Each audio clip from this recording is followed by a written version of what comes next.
This is John Lebkowski at Plutopia News Network.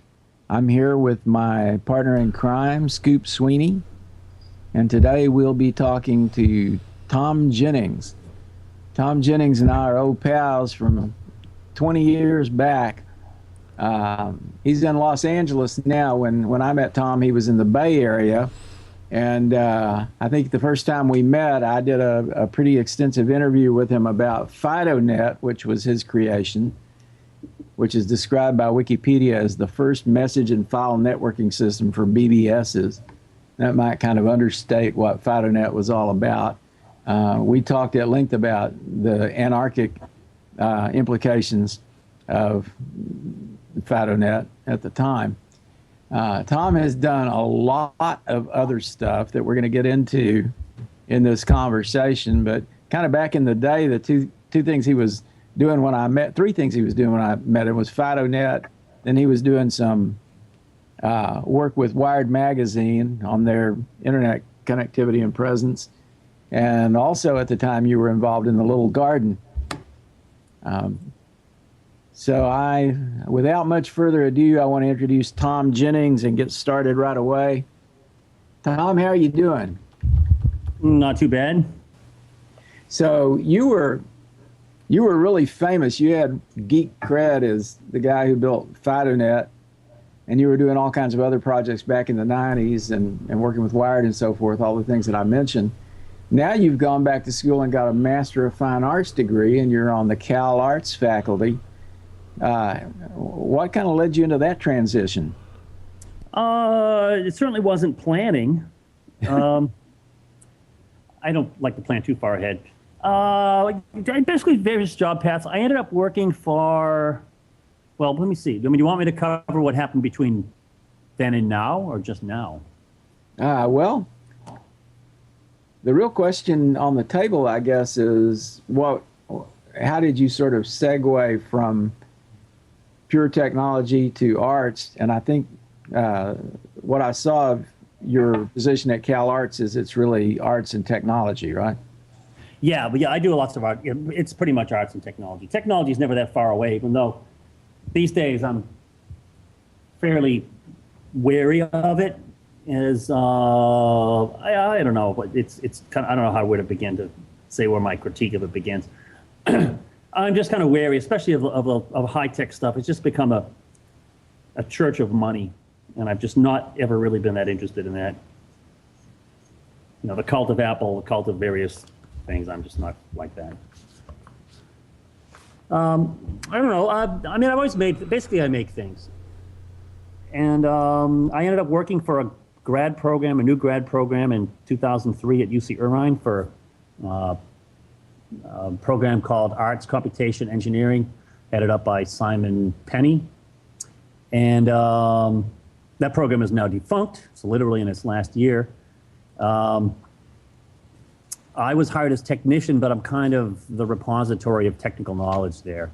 And as far as the break between art and technology, I don't know. I don't really call myself an artist. I just make things. I try not to distinguish too much between the things. So I don't really feel like I had to segue from one to the other. I always thought there was a logical and obvious connection between art and technology. And we had, I don't know if you remember this, but back when we met, was the early days of EFF Austin, which was kind of the spinoff from Electronic Frontier Foundation, and we had an arts group, EFF Austin Arts, and then we have the Robot Group here in Austin. The Robot Group is really an arts and technology group. They're making robotic art, in effect, and I think that we saw all kinds of clusters back in the 90s and all the way through today. And probably prior to the 90s, there were people playing with art applications in technology and ways to create art from technology or through technology. Network art. There were the people who did mail art were sort of like network artists in a physical realm.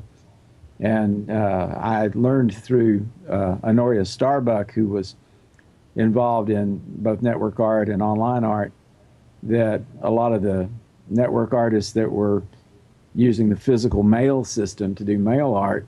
Oh, I remember mail art was fun. It was the Yeah. height of the zine era and other things too. It was great. So they pulled themselves into the internet just like the zine people did, because it was relatively easy, low barrier to entry. You could connect with people all over the place. And you remember Otis, which changed its name to Cito. OTIS became SITO. No, I don't remember. That was an online art project, probably still exists. They did what they called panics, where they would. Yeah. Yeah, okay, so you know the panic thing, and that was very similar to what mail artists do. It was like somebody launches an image and others start augmenting it, and it goes through various phases of morphing through various hands touching it or various bytes touching it. Yeah, well, no, sorry, go ahead. I was just saying, there's probably no money in it. Well, there's never any money in anything that's any fun, because the people with the money make sure things that they have aren't generally much fun. Yeah, it's funny. I changed my worldview, and I tried to go back and look at the way I used to look at the world in the past, though I can usually drag it up if I have to. I finally realized that really my interest in technology and science to a sort of somewhat lesser degree, but not less, really was an interest in actually physics, which really is basically how the world works. Or, it's a worldview that explains how the world works, to be more specific. And that was far more interesting to me. And so technology was, sort of physical principles made manifest, right? I mean, and so, how a transistor works or how networking works or the things that you can do with those are great. But the products that implement some of those things or embody some of those things aren't necessarily interesting. And I really am not enamored with the cult of Apple or Windows or anybody's things. The idea of following products is deeply boring and off the point, and I think also largely harmful. So basically, I kind of just stick with the stuff I find deeply interesting, which is really physics and the way the world works. Well, I think it's also interesting that you have some kind of low-tech pursuits like your work with the Ramblers, and thinking about the car as prosthesis, which is sort of like cyberganics, but it's really a low-tech version of it. Well, yeah, it's low-tech because it's so familiar, it's mundane. But it's funny, all my cars are ancient. I've had my Rambler wagon for 23 years, and my new Rambler I've had since 2007. So that's the same wagon that you had back when we met. Yes, it's a little scary. Yeah. And that was like a converted Rambler, right? You were running that on what? Gas? Natural gas? It was running a propane, but I converted it back to gasoline, fuel-injected gasoline, I don't know, 4 years ago. But anyways, they're getting older and older and older, and it's getting to go on a long trip with them is getting to be like a trip to Mars. You got to bring your own oxygen tools. You got to anticipate, they don't break down, but the amount of effort it takes to make them not break down became exorbitant. So I bought a 2004 Scion XB, which is great, and it's plastic and it runs great, and I like it and all that stuff. But it made me realize that cars are no longer prosthetics. Cars are places. Cars are spaces. And it's just a different way of operating cars. It just amplified my take that, cars were once, maybe a horse and buggy. What was a horse and buggy in 1880, right? It was as mundane as a thing could be. It took you places and it shat and it required repair. I don't think maybe they don't get investment in, I'm sure there's smart people thinking about them in other ways. But automobiles must have been really odd in 1905 and 1915. And then when they become ubiquitous enough, I'm just guessing, they must be starting to think of in more abstract terms like, wow, look how our culture's been transformed, blah, blah, blah. But it's evident to me by the way they're designed and built by, like, say, 1960s, to pick an arbitrary date. They're pretty much extensions of your body. You go places. It's like an airplane. You fly somewhere. It's a car. You drive somewhere. Somewhere between, I don't know, between then and 2000, they mutated into places. It's like funny. You can almost measure with a single datum the number of cup holders. You don't need a cup holder in a prosthetic arm. You hold the cup with a prosthetic arm. Automobiles, you're not you're driving. You're not drinking. You're driving. In places you drink coffee and such. So I love my prosthetic device, but I also now sort of enjoy my plastic space. It's a place that moves, then. It's a space that you take with you, and you define the space. Yeah, it's a little. I mean, they're operated subtly differently, and unless you drive like a 1960 car, in 1960 was utterly ordinary. A 1960 car in 2010, 2011, people have a sort of a fixed reaction to them. But if you drive them long enough, you realize the worldview has changed. Especially in a car like the one I have, which is really sort of a 40s car. It has the battery really runs the lights and the ignition. The rest of the car does not need electricity. There's nothing electric in it. There was not a transistor in the whole car. There was a ignition and then the junk you need for law, lights and brake lights. Yeah. The engine only makes it goes forward. Your body does everything else the car does. It brakes it, it steers it. There's no power steering, no power brakes. It really is a prosthetic. These days, cars are so comfortable and turnkey, you wind up the windows, it's silent, you turn on the stereo, and you're basically just waiting to get to your destination. You're not that actively involved. You're not participating really in the mechanism. And this isn't a complaint. This is just the way I see them. I don't think it's good nor bad. It just is. Well, I think the future of the car is to be more disposable, right? I mean, you have something like Car2Go where somebody can just pick up a car, drive it where they need to go, and then park it. Yeah, and it's hard to say how much of that is sort of what you might call an evolution and how much of it is simply determined by corporate infrastructure based upon cost. In such a hurry, insurance is so costly, maintenance is so costly, cars are so complex that really, when it comes down to it, nobody really wants to own an automobile. It's just too much of a pain in the ass. And you lose. And I think in some ways, in a more comfortable world, you might enjoy a long trip drive. But these days, the overhead to maintain the car to have once a year long trip drive is just too much. Tom, the whole problem with the cars these days seem to be, according to a lot of my friends who used to be really into working on cars, maintaining cars, it's become too complex, and you actually need a big computer setup to be able to read what's going on in the various computers, which are all over the cars now. In the old days, you just grabbed some wrenches and went to it, and that's become not really possible these days. You can't just grab a wrench. No. You have to grab a chip puller and a diagnostic panel. Oh no, absolutely. And I'm the last person to claim we want to go back in time with automobiles. Holy crap! My little car, my little Rambler, I maintain it really well, but it drips oil. It stinks. I know that sitting in the driveway, it is emitting more hydrocarbons than any random Honda Civic does on the highway at 60 miles an hour. That's just fact.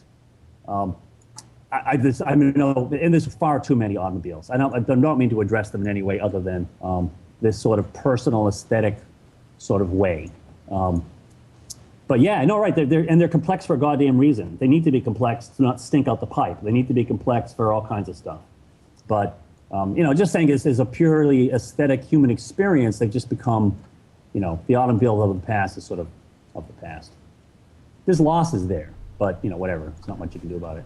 I notice you're also a big fan of old documentation. Just looking at your website, a lot of old service manuals for not only cars but for old technology. How did you get so deeply into the old documentation? Well, it's basically how people. I really find fascinating the changing ways in which the world is viewed. And good examples of technology, for this purpose, to me are things around the edges, like stuff that interfaces to the physical world.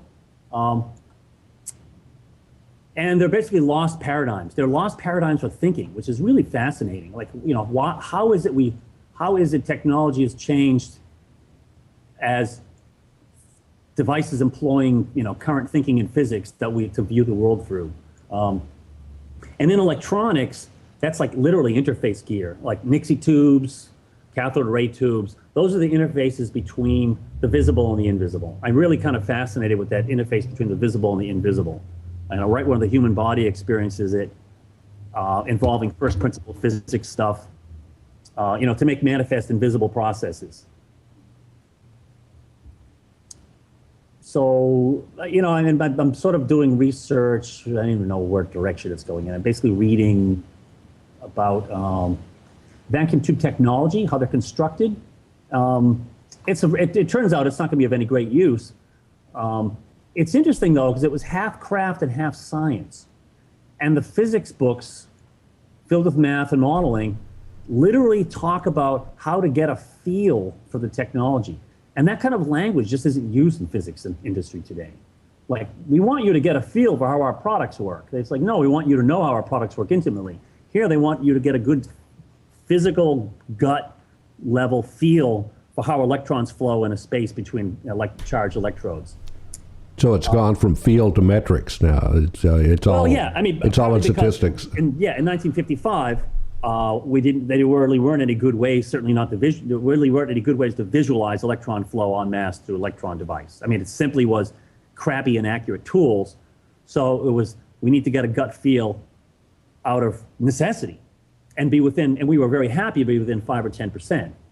Now they can get within a fraction, now you can model the path of a single electron times 10 to the 8th times and get a really good model of bulk electron flow. That simply was not thinkable in 1955. So, I'm not making claims I'm not trying to revive dead technologies. What I find interesting is the ways in which we have changed our thinking. And, most of it's dead and embarrassing. And, a lot of old tools really are old because they're crappy and nobody wants them anymore. But once in a while, there's amazing gems in there about the way people think that are just kind of fascinating. Well, interesting enough, the audio field has become really enamored with tube technology. They've actually gone back because they realized all the new digital gear sounded way too crisp, way too clean, and a lot of musicians want to have a more warm and fat feeling that you only were able to get through tube amplifiers, tube processors. So they've actually gone back, and now you spend a fortune just for an old vintage tube amp or a tube equalizer. Yeah, no, there's a lot of, there's some that people just like the sound, and then there's that crazy fetishism that becomes kind of yet another technical fetishism. But yeah, they do sound differently in some way, and I guess if you care, you pursue it. Well, digital replication is it's missing something that's present in analog replication, right? I mean, it's a set of digits or a set of bits, and it's not the same experience as hearing an analog recording, because an analog recording, you're getting the full complete flow. You're not getting pieces, but you're getting just a flow of sound if it's a sound recording. Well, the psychological experience of sound. Well, first of all, sound is our one sense that you can barely fool. You can fool your eyes.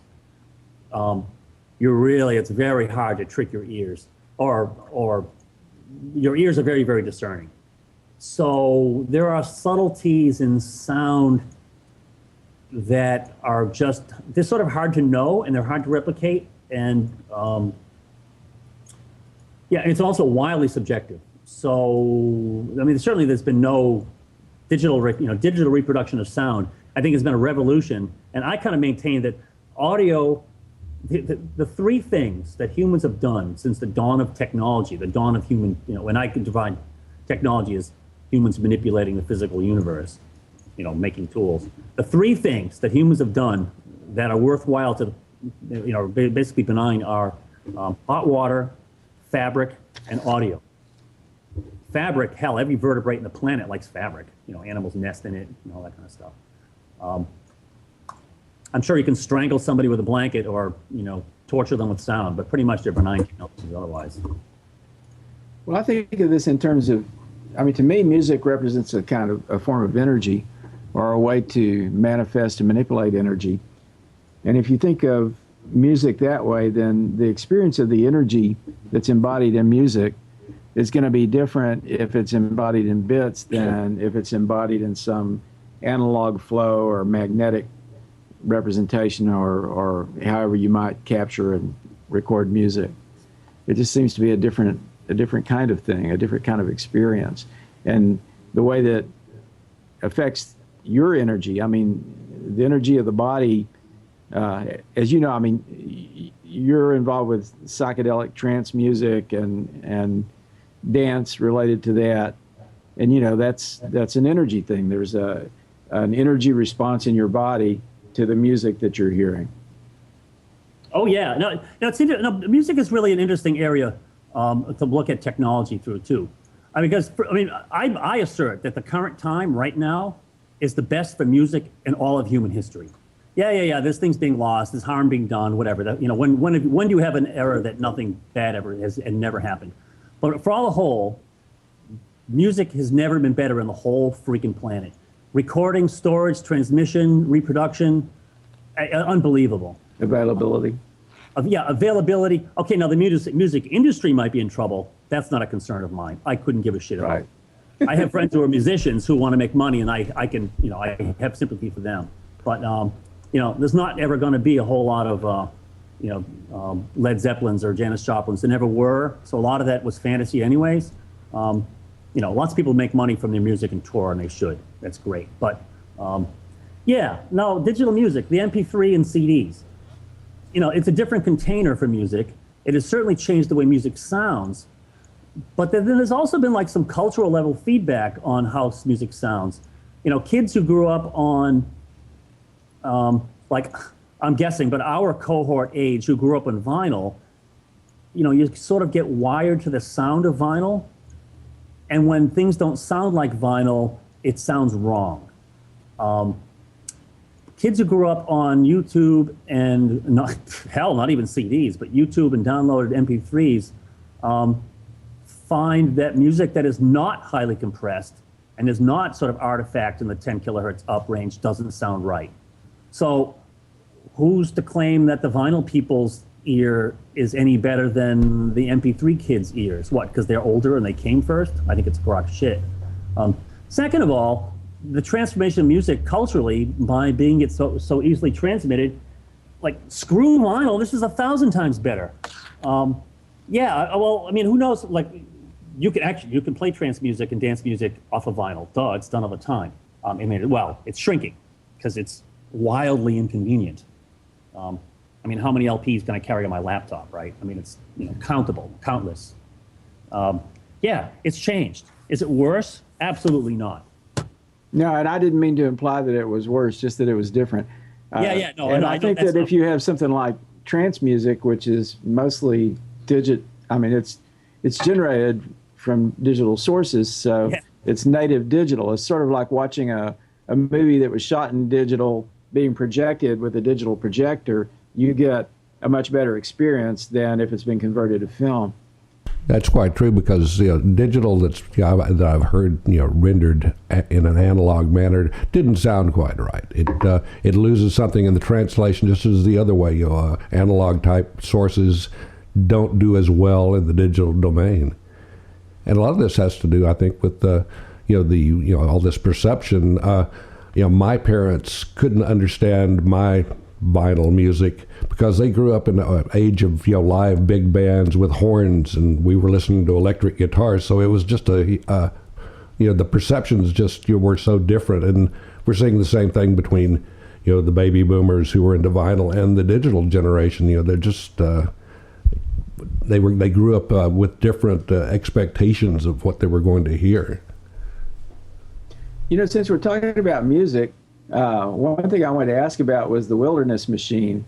Plutopians tend to be fans of Arcade Fire, so we're interested in hearing about that. And I also think it's kind of interesting that from what I hear, the Wilderness Machine, which was a robot, appears to have committed suicide. Is that what happened? We were approached. Actually, who came after who? Oh, yeah. I was approached by Mark Allen of Machine Project saying that, there's this media company, Radical Media, is looking for someone who can build a machine for them for the band, for some video for the band Arcade Fire, et cetera, et cetera. So I said, okay, maybe, whatever. So we talked to them. I got my friend Brett Dorr, who's an artist and is actually in sort of the entertainment industry, tech side, building Rube Goldberg. My friend Brett built a Rube Goldberg machine for OK Go. Oh, cool. So we said, sure, we'll take the project on. But here's the mistake number one. They were in a real hurry because people who are always in a hurry are always not planning, and I get caught up, and we ended up doing work for them without a contract. I never do that. I know better.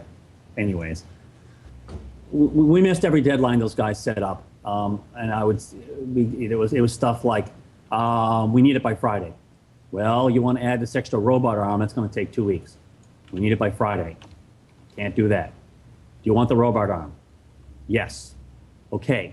We do the robot arm. We get it done in 10 days. Now we're 10 days late. It went like that. It was insane. So you've heard that the machine is dead now? I saw an LA Times story where they talked about the machine committing suicide, but the machine, well, yeah, look, it was worked on literally the day of installation, all through their own meddling. It did run. It was DOA for about an hour at that show. I fixed it and it ran for 3 weeks. It ran for 3 weeks untended. But anyways, the machine ran fine. He just never got any further press on it. I don't know why. It was, God, I really feel like it's post-traumatic stress to even talk about the thing.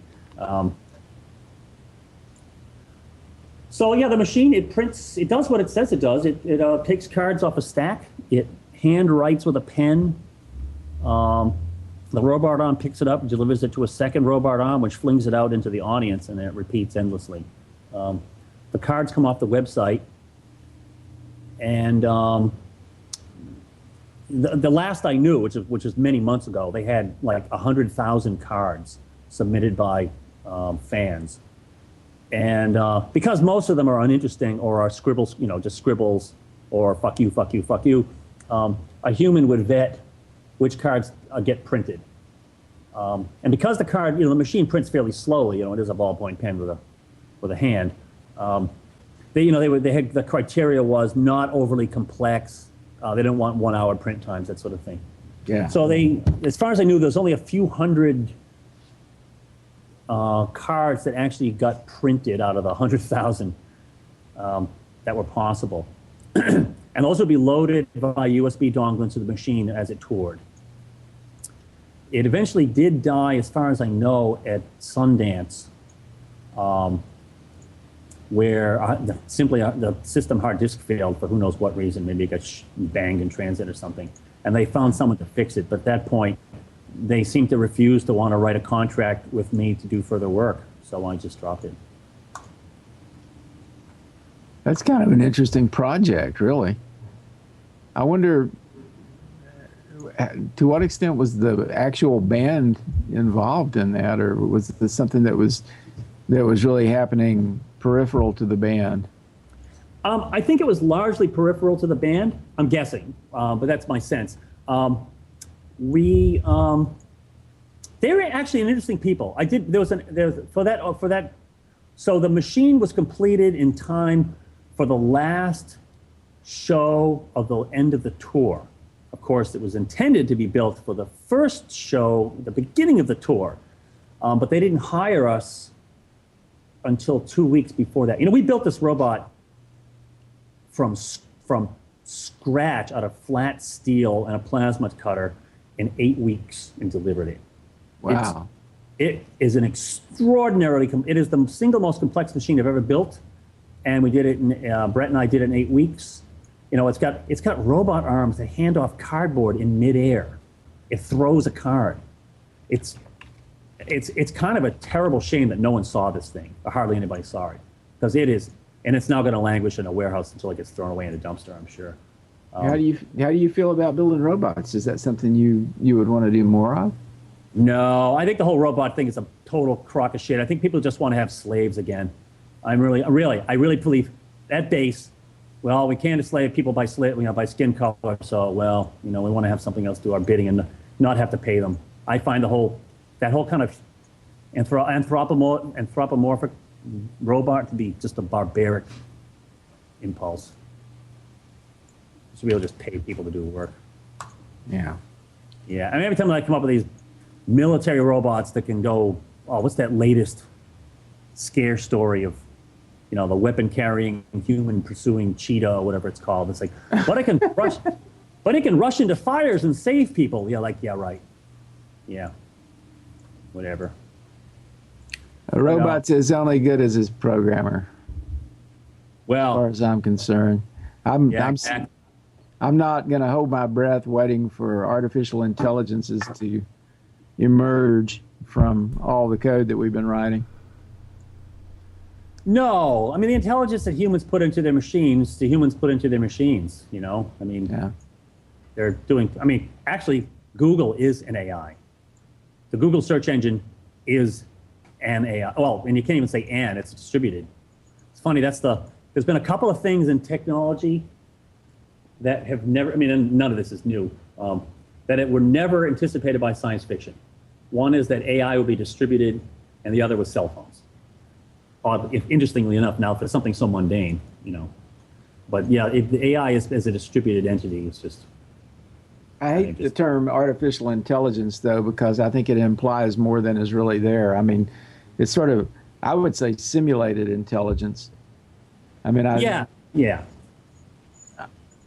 People think that robots will somehow, or that robotic intelligences will somehow eventually think like we think, and we don't even know how we think like we think. So how could we rebuild it? I mean, how could we make something do that? I think that yeah.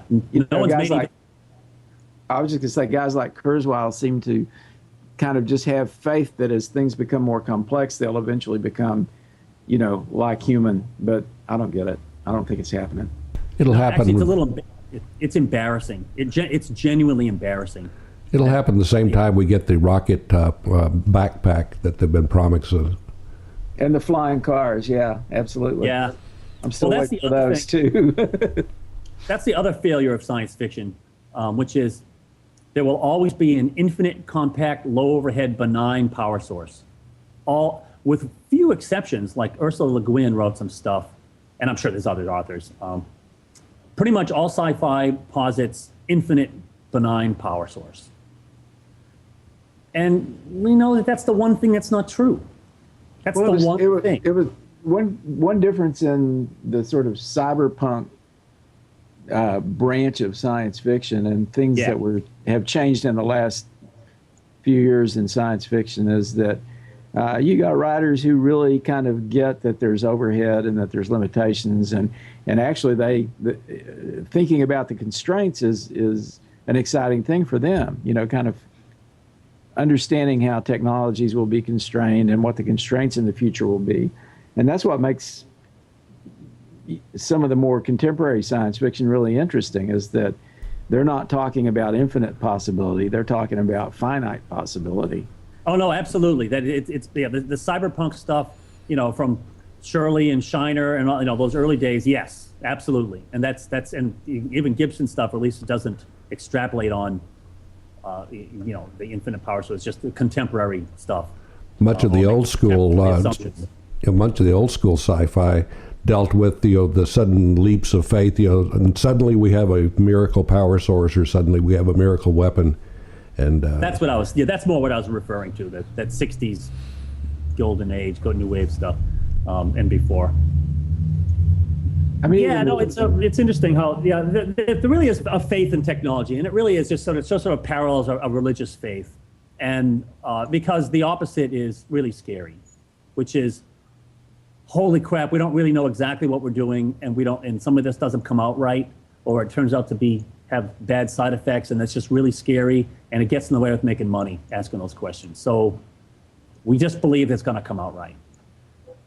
It's not a very sophisticated view, but I think that's kind of largely the shape of things. It's kind of... Well, it's hard for a human being to grasp that we might be like cilia on some little molecule. You know, we don't have much significance at all. I mean, there's this desire to be significant or to have some sense of the meaning of your life, and if you move away from that, some people find it depressing. Some people find it liberating, but some find it depressing.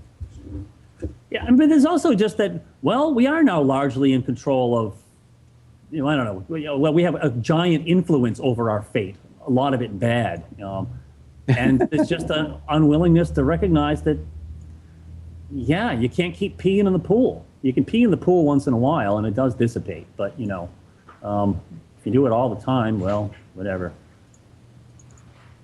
Turns blue.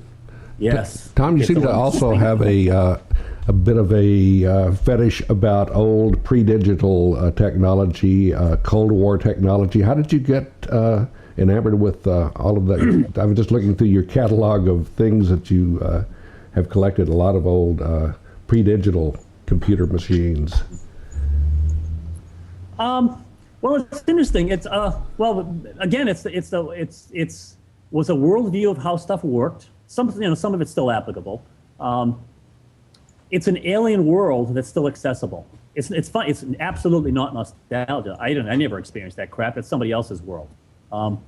It's fairly well documented in that sort of obsessive way that technologists are, document themselves. I think there's a quote on my let me look at my webpage. There's a little quote. What's his face? Thomas Kuhn. He says the integrity of well, let me see. There's a good quote. It's really brief about, what is it?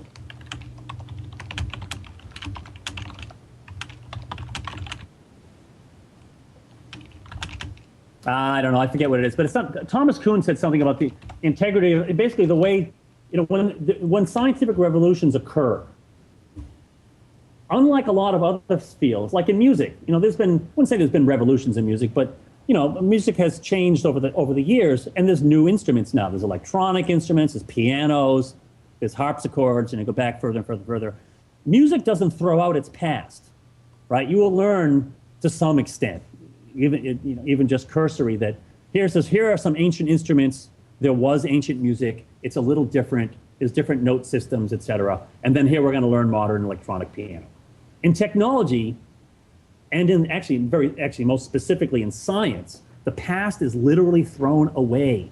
You are not told the past existed. The past had a revolution and it lost, and we now view, you know, the sun is not, you know, the sun is now the center of the solar system, not the Earth. We don't teach that anymore. You might teach it, you might hear about it in some other way. Oh yeah, there it is. The integrity of a discarded mode of thought. There's like a worldview that was sort of self-contained and had its own sort of beauty, you know, which is a lot of technical fetishism is wrapped around, like, if anyone has been a good programmer, there's something like a complete world contained in good code. There's something really circular feedback, self-satisfying about writing really good, elegant code. Elegant algorithms, recursion, all that stuff, there's a real beauty in it. Now, when that stuff becomes obsolete in some way, those kind of paradigms, that beauty doesn't go away. It's just locked away in that dead world. No one ever learns it again. Who cares? It's fun. I find it interesting to pull out that beauty in those lost worlds. And the 50s Cold War stuff, first of all, it's all published in recent times. The books are cheap to get on Aid Books. There's a surprising amount of stuff that's been lost. And yeah, most of it you don't want to revive. It's stupid. Who wants to drag out, we're not going to drag out analog computer modeling based upon physical models. It's too cumbersome and tedious, but it's kind of beautiful. And if you view it as just a way that humans thought about the world, like making a giant or a 1/10 scale physical model of the San Francisco Bay hydraulic system. That was done. It was up in Marin County. And what they could do with it was add water, subtract water, and see what flooded and what didn't. So they could literally stand over this model, which was all instrumented, and see how many, what are units of water, acre feet or something. They could add 100,000 acre feet of water and see what the bay does. but you can stand above it, and because human beings work the way we work, you can stand over it and grok the system as a system. It's beautiful. Now, it's not as elegant as a program that fits in a laptop you can take with you on an airplane, but it has its own sort of beauty. And again, it's not a nostalgia, because I never experienced this stuff, and we're certainly not arguing to bring it back, because it's dead and cumbersome and consumes real estate and resources. But there's a beauty in it. And there's a way of thinking about modeling in that instance that it's still attractive and seductive, but we just don't do it anymore for various reasons. So for art purposes, you can drag out those kind of models and sort of re-exploit them and illuminate them. That brings out some of the problems of the time, and also they re-illustrate some problems of today.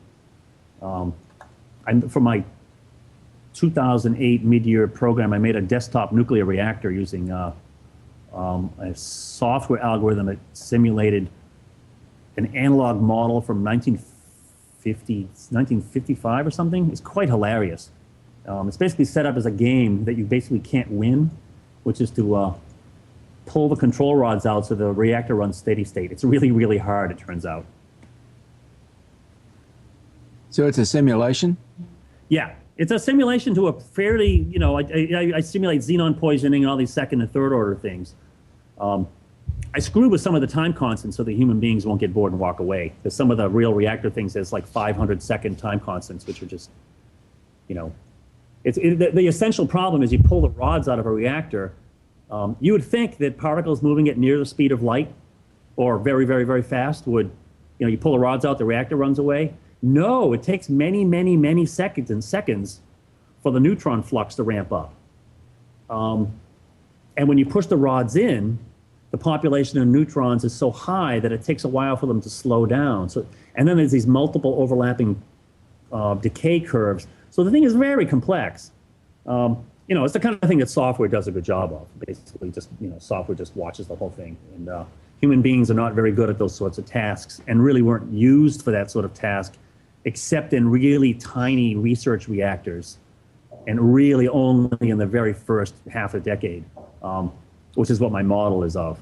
But it's kind of hilarious. It's kind of like, God, who was it? Was it John Shirley or one of those, or somebody who had maybe it was early Sterling, had a short story. No, it was a little steampunky, early 80s steampunk, where this guy had this wondrous metal and a locomotive, and you just pulled the rod out, and he told the engineer, do not pull the rod out all the way because we don't know what'll happen. Well, of course, it's implied that it's sort of like a fission reactor, and you pull the rod out all the way and the thing melted down, and it was kind of like that. I wish I could think of the story. I probably have the short story collection in my lab somewhere. But, and that kind of short story kind of points out, well, not that nuclear power is like bad, but that it's really complex and it's really dangerous. That doesn't mean you shouldn't do it. It just means you need to pay a lot of goddamn attention when you play with it. Well, yeah, it's a management issue, really. How well can you manage it? It sounds like the device that you created there could be used to like model a Chernobyl maybe and see what the potential is to get a meltdown in various contexts. Seems like it would be a good training tool as well. Mine was not very. Mine was a much, much, much simpler. Mine was an old-fashioned. If I could find a page for it. It's funny. My last couple years of projects, I haven't really documented very well. I'm not even sure I have photographs of the completed device. Not good. Oh, yeah, I don't have a good photo of it even. Yeah, it even has a physical model of the reactor, including a little gantry and a stairway, and it actually has water. And I do Cherenkov radiation with blue LEDs and ultraviolet LEDs and all kinds of hilarity. And it's sort of a joke that nobody gets, and that's all right. My desktop. Where's my desktop?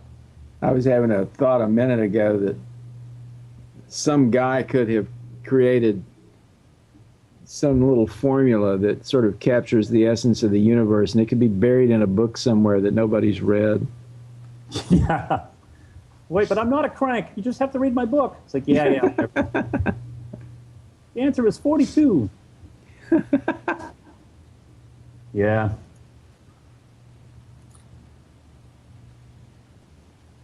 So what about this flock of electronic coyotes you were telling me about? Oh, well, I have one so far. And it's funny, my problem now is simply laying out the printed circuit board. I did one, and it's all surface mount, but it's mostly analog. And there's so many different chip resistors that I just relayed the board out and threw whole parts. And so I'm just sort of bogged down in crap mundanity. But basically, it's a box. These are little devices that they listen and they talk, and they whistle. They howl. Woo! Dogs seem. I'm making no claims that this is rigorously how dogs talk. Plain and simple. I'm just modeling after what to me they sound like. So just for the record. But I have noticed that dogs like falling tones. They don't care about rising tones. But if you make a sound, ooh, they don't really care. But if you say ooh, dogs perk up their ears. And the way dogs, and it makes physiological sense. You take a deep breath, you fill up your lungs, you tighten your vocal cords, and you go ooh. And as you run out of air, the tone drops because you have less and less energy. I assume that's sort of the fundamental underpinnings of it. Dogs modulate it for their own end, usually, emotional content. So I made these boxes, one so far. I plan this like 5 or 6. They utter, at the lowest level, they utter tones, and they hear tones. But tones, there's patterns to the tones. Not like, in the vaguest sense, like a modem, and that there's patterns of tones in a row, but it's not modems modulated up and down a two-tone. It's falling, swooping tones, and there's patterns of them, like ooh, that sort of pattern. And these things can detect within 1% or so the tonation, and they turn it into symbols, literally text symbols, strings of letters, and they each, they'll basically, the idea is there'll be a bunch of them, you'll turn them on, they'll have some randomness built in, which is another area of interest at the moment, is randomness. One of them will start talking, the others will hear it, since they hear a neighbor, they'll all pick an identity, based upon that's a unique identity, basically pairs of tones they haven't each heard, and they all have senses. Oops. They all have literally senses, which is microphone, and light sensor. It can tell when someone's near them. Now, they can tell when a human's near them by doing a very half-assed spectrum analysis of the sound pattern. If there's energy in all across the spectrum, or up and down, I'm going to assume that's a human or a non-coyote noise source. And then they can get alarmed. They can be mad, they can be happy, they can be angry, and they will transmit their emotional state to each other orally. And they have little state machines that remembers that they're angry, that declines with time. But the interesting thing to me, and the hard part and the fun part, was the pattern matching. So the pattern matching is done analog. It's mostly analog. The tone up and down stuff is followed in analog. There's this software. It's basically the computer in these things is an Arduino that is looking at the output of the analog electronics, which is made out of just basically a bunch of op amps. And the patterns turn to text strings, which are manipulated a little bit. But not much. The pattern matching really is done analog. And based upon the patterns they get, they know who their neighbors are. They know whether their neighbors are far away or close. They know if their neighbors are happy, sad, in an alarmed state, all that kind of stuff. So I have the pattern matching all working. I have sound to pattern, pattern to sound. And I know I just got to actually make them. It's been a while. It's been a year. I've been picking at them. Where do you want to see this go? I mean, what's your dream for this project? What do you want to really ultimately accomplish with this? You're going to be, I'm sort of picturing well, it's an art project, so I'm picturing sort of just as a vaguely a gallery-like environment, basically just a big empty room, and these things will be scattered around. When you turn them all on, they'll basically flock and create their own unique identities. There'll be an alpha, semi-randomly chosen. And when you disturb one, like you walk too close to it or you yell at it, it will howl in unpleasant, it'll yip and basically make unpleasant sounds. Its neighbors will hear that, recognize it as angry yipping, and they all will yip. And if things are quiet, there's some behaviors. There's a whole bunch of complex behaviors, which I'm going to pick just a couple to start. I don't really know how they'll work out until I get there. If things are quiet, they may howl in rounds, just because that's easy, a nice calm sound. If you listen, anyone who lives with dogs, you get a sense of their emotional states through what they sound like. I mean, I'm sure it's largely correct. If they're angry, you know when a dog is angry. And when dogs are just sort of howling or barking for fun, it has a less alarming sound. And so I'm going to just mimic those. Those are really straightforward to mimic what I think most humans will accept as. That's my working goal. So you're building a watchdog. Yeah, but you can sort of do that now. It's not, vaguely. But no, they'll be more self-centered than that. Is it a work of art? Yeah, it's artwork. Yeah. It sounds pretty amazing. I wouldn't have thought to do this, but it's kind of interesting. It makes me think about, and you remember Kevin Kelly's Out of Control? No, I don't. This was back in the 90s that he wrote this book, and there was one thing he was talking about. It was about the book, yeah. Yeah, kind of like bots that were coded. So they had a very simple set of rules, but with a simple set of rules responding to the environment, they would display something that would look kind of like intelligent operation, At least that's how I remember it. I've slept several times since then. Yeah. And I always thought that was kind of fascinating. It's like, maybe it doesn't, simplicity. Brian Eno talked about this too in the past, about how really we should think in terms of, in simpler terms about our technologies and our various rule sets and that sort of thing. You can keep things very simple and still have your environment be complex enough, as complex as it needs to be. Yeah, it's funny. AI is, the 60s formulation of AI is dead. It's just dead. It's the idea that disembodied artificial intelligence, sense, map, plan, act nonsense. Nothing works like that. HAL 9000. Yeah, HAL 9000. It's a fine story element. I have no complaint of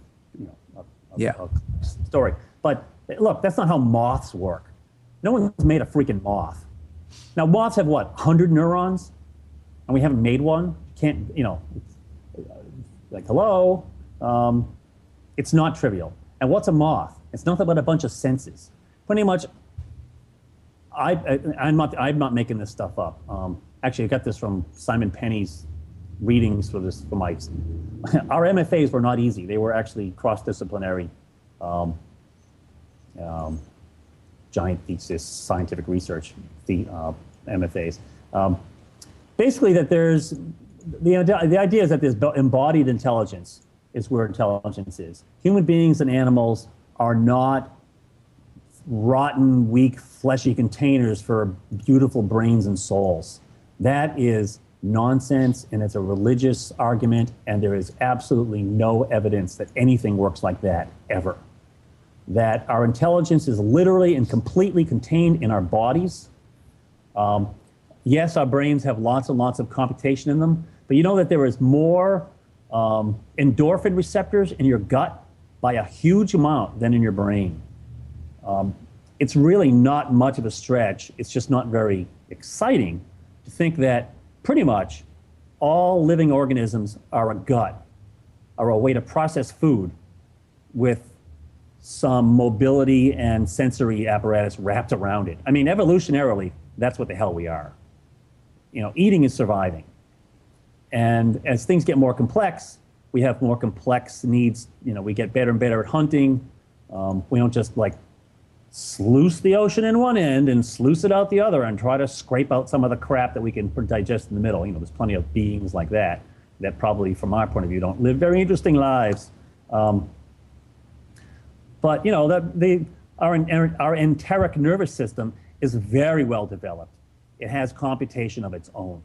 When you reach behind you to grab something with your hand that it's there, literally some of the computation for the motion of your hand to grab that object is literally in your arm.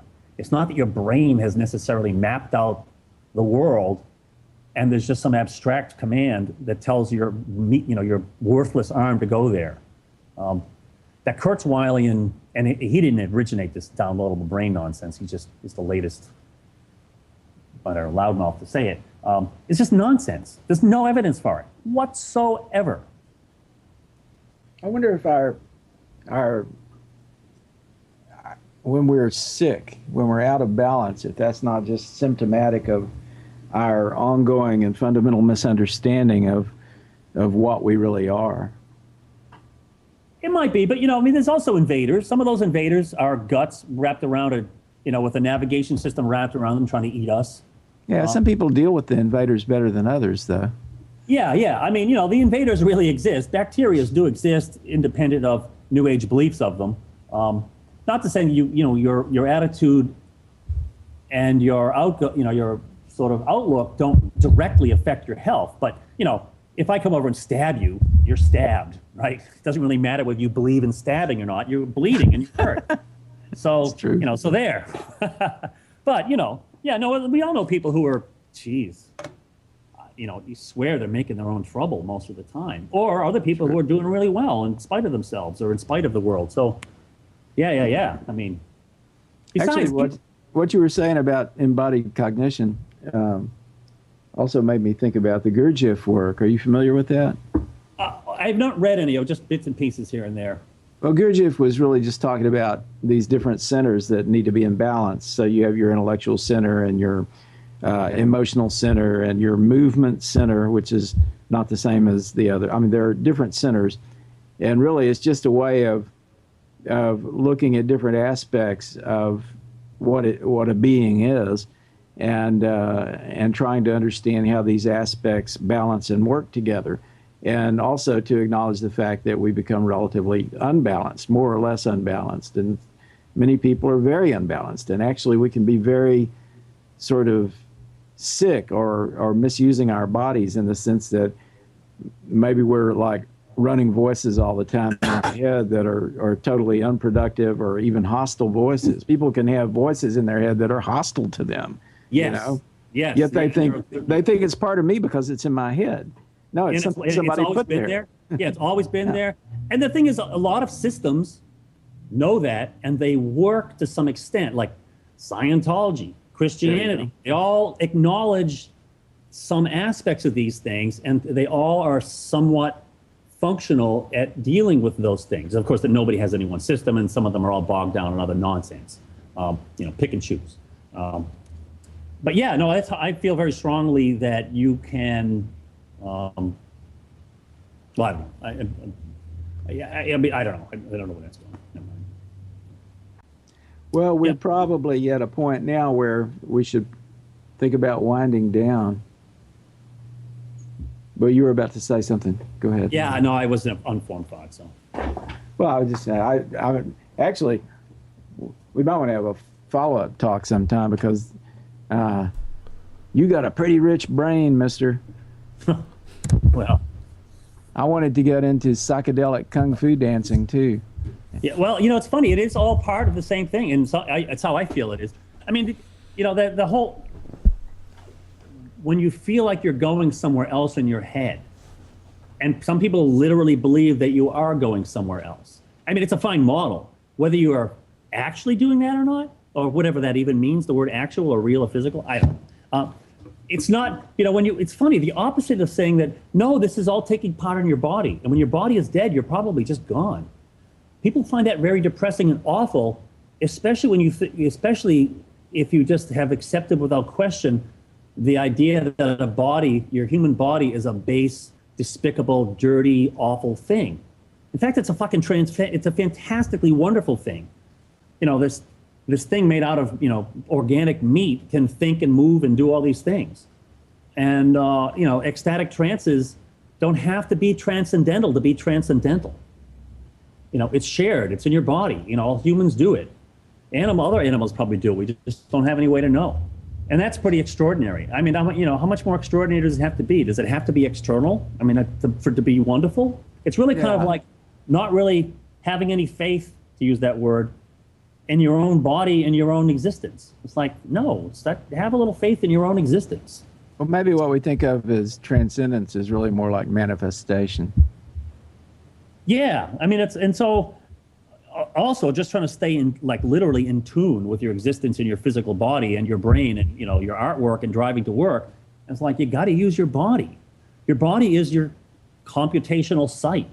It hosts your brain. I mean, dancing and kung fu are, you know, kung fu is basically, it's like Tai Chi and yoga and other things. It's a physical system. It was based on a martial art, but like I said, I've never been in a fight. I probably won't be. It's a way to learn basically control, an alien system for me, because I'm not Eastern. You know, to me, it's been an alien system of control over my body, and it makes you learn how your body works. And that feeds back into makes your brain work better. Well, it's a way to work with energy, right? A way to work with energy and control energy and manifest energy. Yes, and it changes your outlook of the way you think, the way you do things. They're all good things. And it's sort of abundantly obvious if you're in ill health and you always have inflammation and you always have allergies and you always feel like shit and you don't get enough exercise, you're not going to think well, you're not going to live well, and you're not going to live long. So, I mean, Kurzweil and those guys are afraid of death like every other sensible person.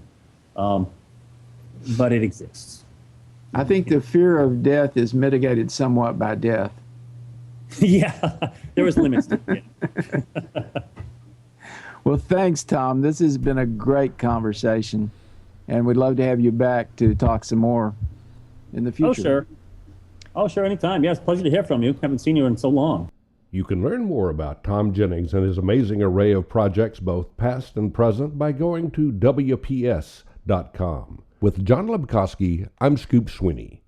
This is the Plutopia News Network, 20 minutes into the future.